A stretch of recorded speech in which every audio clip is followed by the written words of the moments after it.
against Kaduna Governor over Chocolate City bus detention. A judge adjourns ruling on Evans' bid to quash fresh murder charges. Navy launches military exercise to tackle maritime crimes. On the foreign scene, Catalan independence crisis escalates following separate declarations.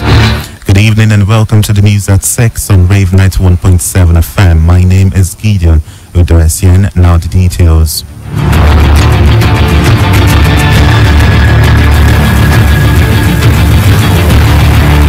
The Federal High Court in Abuja has awarded 40 million naira to the president of Chocolate City Group, Alden as compensation for his unlawful arrest and detention between February and March 2017, delivering judgment in the Fundamental Human Rights Enforcement suit filed by Mekuri.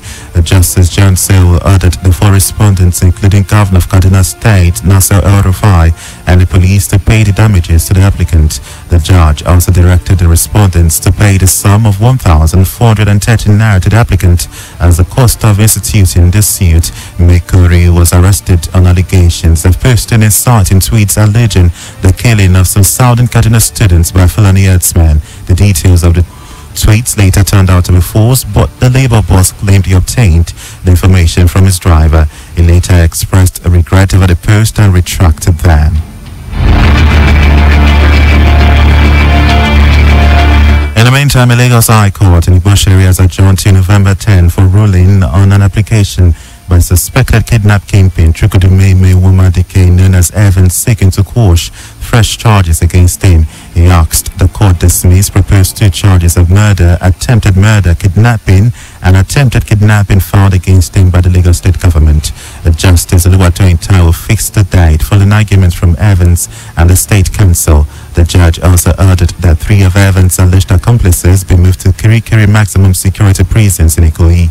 Justice Taiwo made the order following an application that one of the suspects requires medical attention, which are better available in prison. The suspects have been in police custody since the arrest, unlike Evans, who was transferred to prison custody following his arraignment before Justice Oshodi of the Lagos High Court in Ikeja. In Osun State, an Osogbo Magistrate Court today sentenced a 35-year-old man, Samson Muftar, to 3 months in jail with an option of 5,000 naira for conspiracy and theft.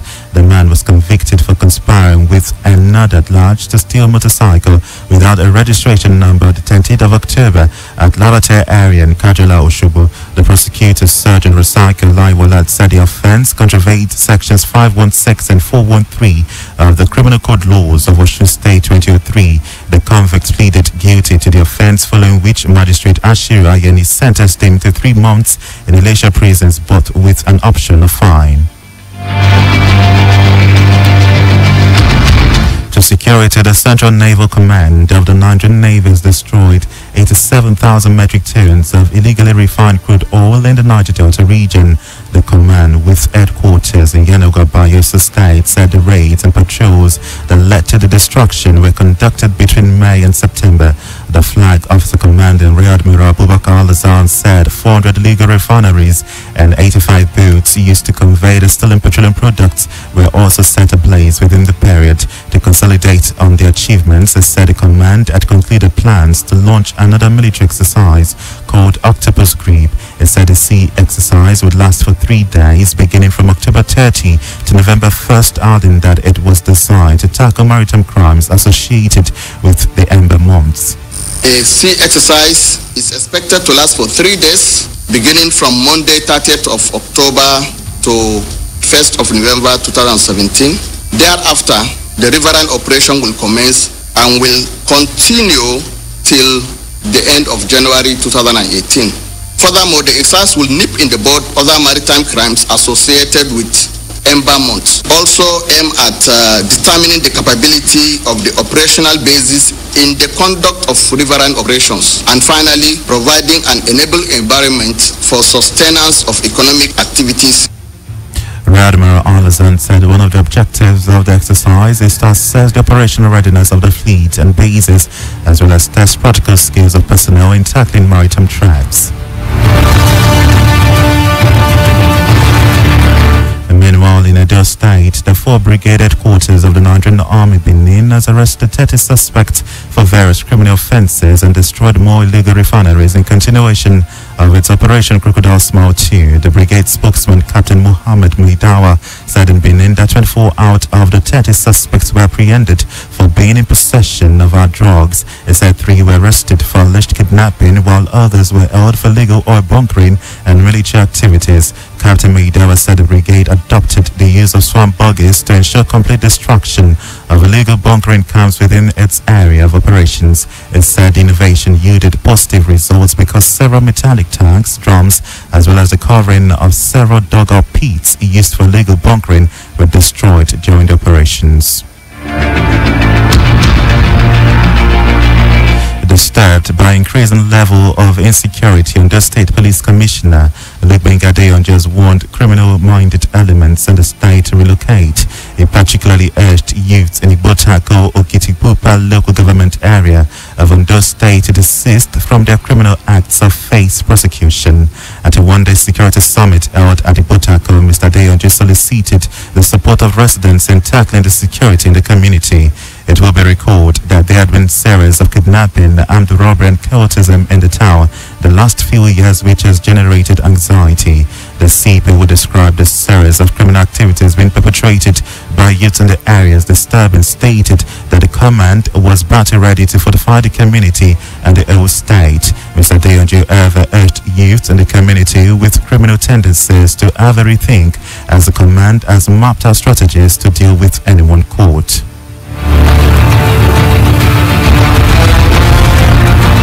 It has been over a week now since academic and non-academic activities have been grounded at the Udoessien State Polytechnic Rave following an indefinite strike action embarked upon by the joint unions in the institution.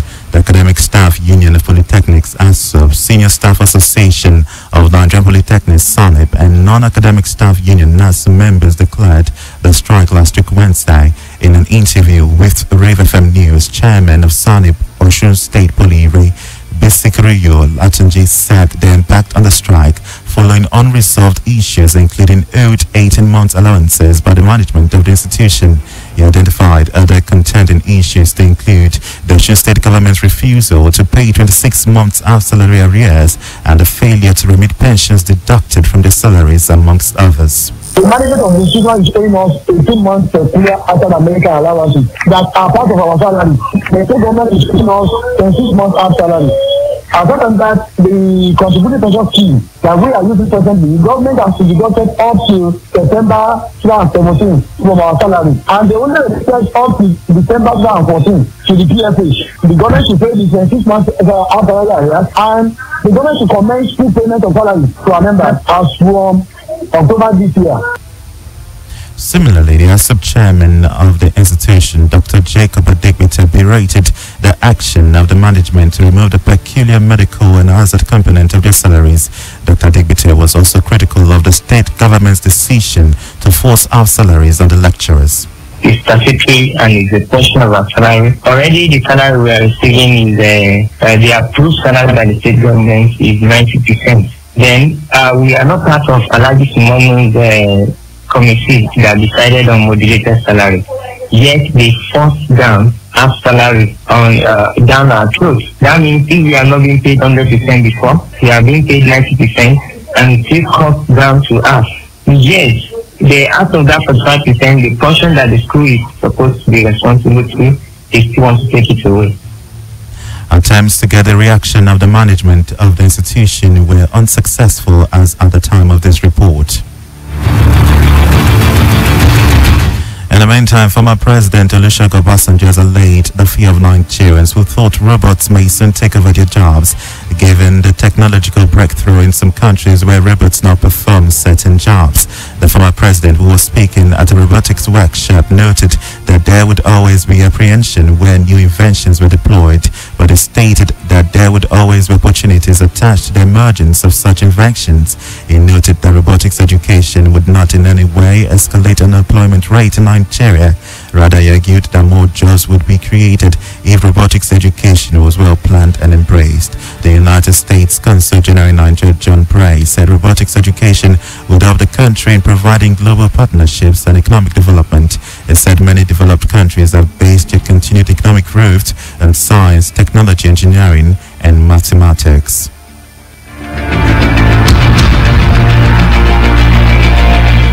The Labour Party has said that the federal government should accept its complicity in the questionable recall of former chairman of the Presidential Task Force on Pension Reforms, Abdulrashid Main, as saying the government should tell Nigerians his whereabouts. The party said since the government recalled and reinstated him, they must know where he is at the moment and should therefore arrest and prosecute him on allegations of corruption leveled against him. Speaking at a news conference in Abuja, national chairman of the party, Michael Motoshaw, said the recall of Mr. Maina was an embarrassment to the country and made mockery of the anti-corruption crusade of the Buhari administration. The party lamented the inability of many governments to pay salaries of workers despite the bailout from the federal government and the Parry Club refund, describing the trend as anti-people and a modern form of slavery. It however urged the federal government to launch an investigation into how the state governments utilized the budget support fund as well as the Parry Club refund given them by the federal government aside their federal allocation and internally generated revenue. In Anambra State, the re-election bid of Governor Willie Obiano recorded a boost today following the defection of a federal lawmaker, Ben Nwakwo, from the People's Democratic Party, PDP, to the All Progressives Grand Alliance, APGA. The lawmaker will represent Orumba North and South constituency in the House of Representatives, defected with over 2,000 PDP members at the rally in Orumba South Council area. He pledged to support and willingness to converse for votes and ensure victory for Governor Obiano in the November 18 poll. Representative Nwakwo cited the governor's economic policies, especially oil and gas project capable of empowering the people, improve lives and create millionaires in the state as his reason for joining the party. Accepting the lawmaker to the party, Governor Obiano commended him and urged him to work for victory in his re-election bid as governor of the state. He charged him and his supporters to take APGA messages of good governance, better health and rural development amongst others to the grassroots.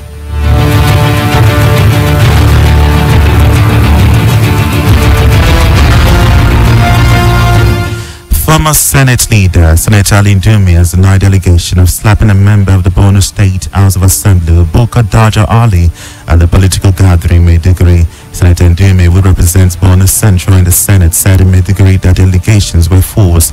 There were reports yesterday of allegations that the senator slapped the member of the House of Assembly, prompting the state lawmakers to suspend sitting for 1 month.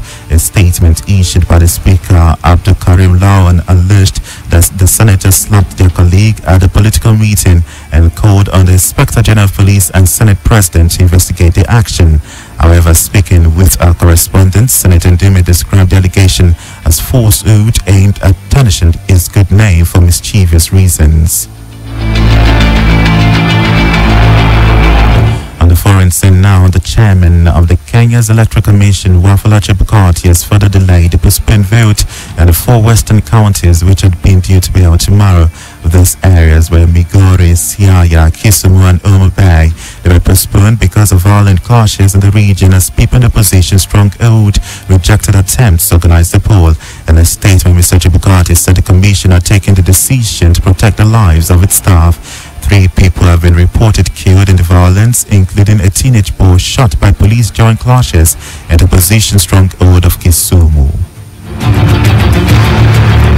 In South Africa, 2 white farmers who forced a black man into a coffin have been sentenced to jail for more than 10 years each. Theo Martis Jackson and William Udoessien were jailed for 11 years and 14 years for attempted murder and kidnapping.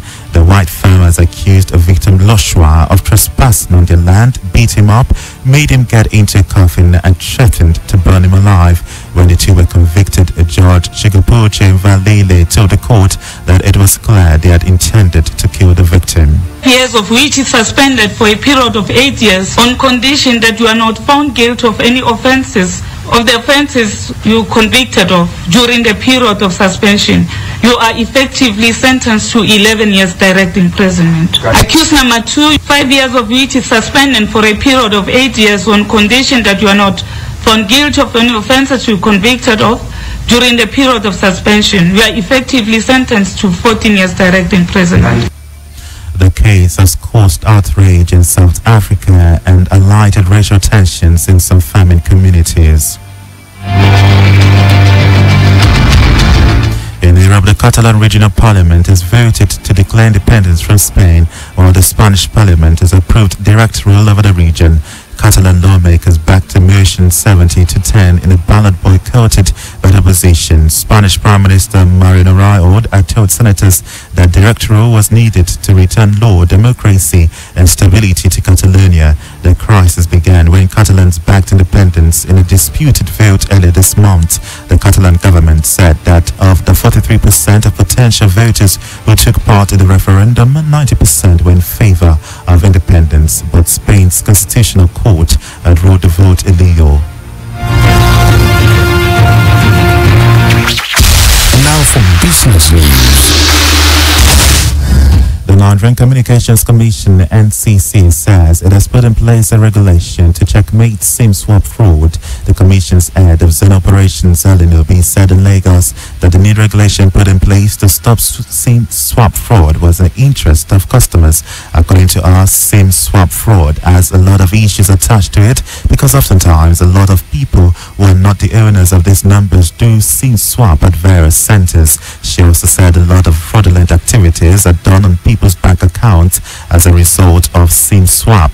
Mrs. Obi said anyone coming for SIM swap must prove that the number that was being requested to be swapped belonged to him. She said once that is done, there would be no complaint and the operators would not be left in doubt.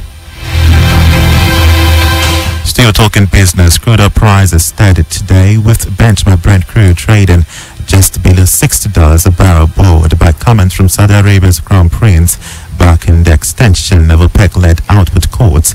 Brent crude was unchanged at $59.30 per barrel after yesterday's rise to $59.35 per barrel, its highest since July 2015.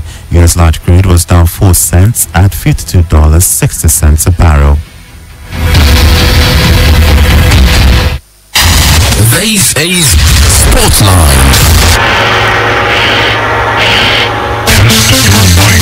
Welcome to sports. World Football Governing Body FIFA said the 32 national teams competing at the 2018 World Cup will share $400 million in prize money, a 12% increase from the 2014 tournament. The purse at the previous edition in Brazil was $358 million, $35 million of which was awarded to champions Germany, with runners-up Argentina pocketing $25 million.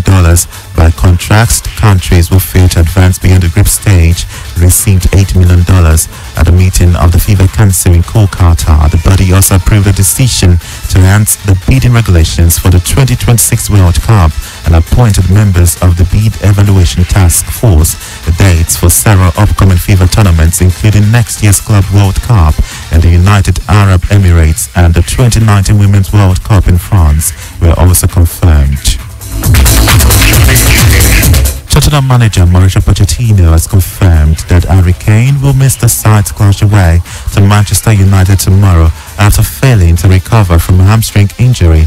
The England striker underwent an assessment earlier this week on the injury suffered during Spurs' 4-1 Premier League win over Liverpool last Sunday, and it was confirmed he has a minor strain to his left hamstring. Pochettino said Kane's injury is not considered serious and it could be fit in time to face Real Madrid and the Champions League at Wembley on Wednesday.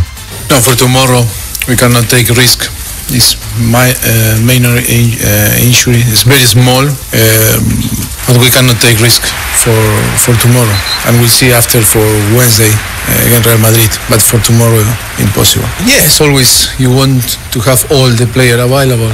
That always is a problem.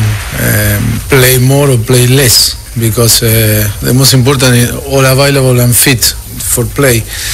But like always, we believe in the collective, in the squad.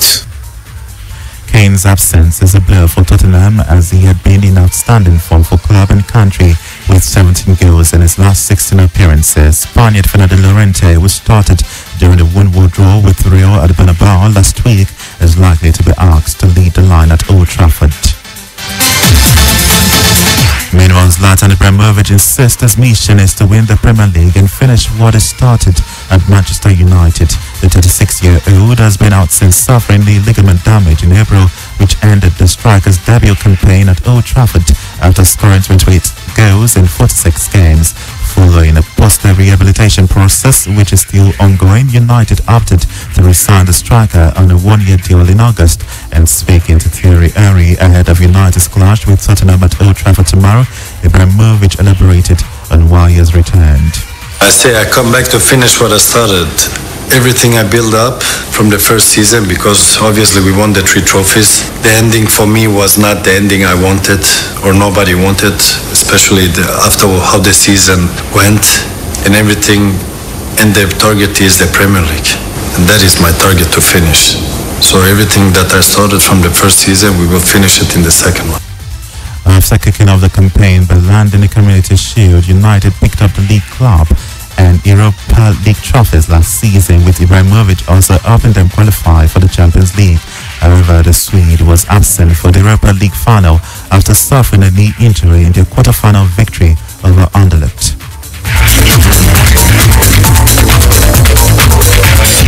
Now, entertainment news. CEO of Transwire Nigeria recently retired. Kola, I called you as a mock. Nigerian filmmaker Kunle Afolayan has been invited to the United Nations office in Geneva to discuss opportunities and challenges in the Nigerian film industry.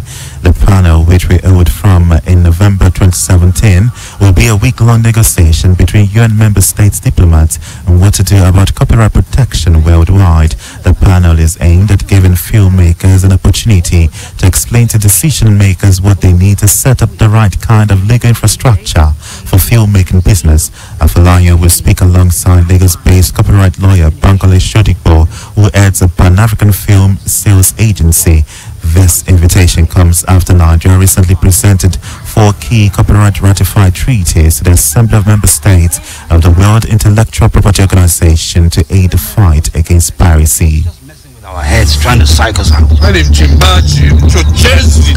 Also, Afolayan's 2016 Pan-African film, The CEO, which stars Wale Ojo, Ilda Dokubo, Angelique Kija, amongst others, will screen for the diplomats and delegates at the event. The Nigerian filmmaker is popular for films such as The Figurine, Phone Swap, Irapada, and The Tribunal.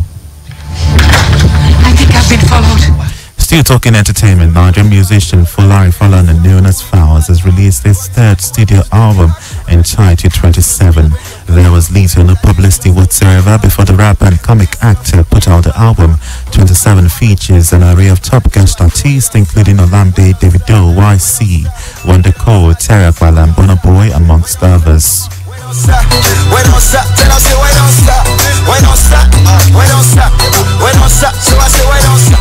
Fowles' last album, Stories The Touch, was released in 2015. In 2016, he collaborated with Simi on a joint extended play entitled Chemistry. You don't remember Jack. You said I talk lies, I did drop lines. You think I'm Solomon with the concubines. I hope that you... Before we end the news at 6, here's a recap of our top stories. The Federal High Court in Abuja has awarded 40 million naira to the president of Chocolate City Group, Aldo Mekuria's compensation for his unlawful arrest and detention between February and March 2017. The Lagos High Court in Igboshire has adjourned till November 10 for ruling on an application by suspected kidnap kingpin Chukwudumemi Umadike, known as Evans, seeking to quash fresh charges against him. The Central Naval Command of the Nigerian Navy has destroyed 87,000 metric tons of illegally refined crude oil in the Niger Delta region. The command had also concluded plans to launch another military exercise called Octopus Creep. On the foreign scene, the Catalan Regional Parliament has voted to declare independence from Spain, while the Spanish Parliament has approved direct rule over the region. And just before we go, did you know that in 2012, Nigeria was estimated to have lost over $400 billion to corruption since independence? And that ends the news at 6 on Rave 91.7 FM, Oshogbo. News was edited by Olaliko Akindoju. You can visit our website on ravefmng.com to listen to us live and interact with us. My name is Gidi Udoessien. Good evening and thank you for investing your time. And that was the news at 6 on Rave 91.7 FM. For contact with the news